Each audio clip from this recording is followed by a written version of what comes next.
Well, basically the current situation is a difficult one. It has been somewhat of a difficult one for the last several years since the cuts in services and the regionalization to Kootenay Boundary Regional Hospital.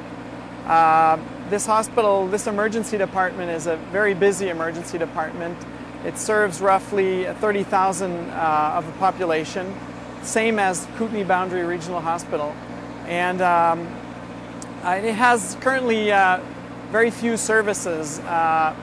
We do not have a CT scan, although there is work to get one, but this will take, we won't have it before 2011. We don't have a surgeon. We don't have an ICU, and we refer all of our patients for ortho and nuclear medicine to Kootenay Boundary Regional Hospital. So it was already a very difficult situation having to send people over to Trail and sometimes Kelowna and to Vancouver for special care. But since June, the intensive care, because of a lack of internists, a shortage of internists, has had coverage gaps in their intensive care department. So what happens is that we have to hold on to increasingly sick patients in our emerge department that is not staffed nor equipped to do so for extended periods of time. We hold on to people waiting for critical care transport, and then we transport them to either Kelowna or Vancouver, the only ICU available on those 10 days a month where there hasn't been any coverage. So this has stretched our resources, and in particular the transport of patients, because we have to send people over to for surgery as well, for CT, for ortho. We still have to send people over to Trail or to Kelowna or elsewhere. So there's just not enough critical care transport, ambulance transport, and certainly not enough staff to sustain this situation. Moreover, we don't know what's for us. We have always maintained that a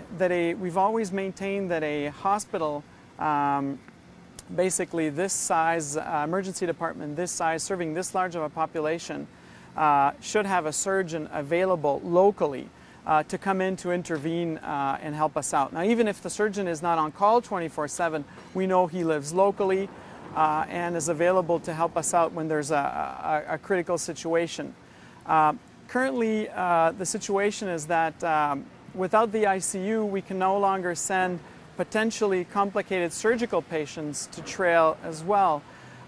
So this further complicates everything.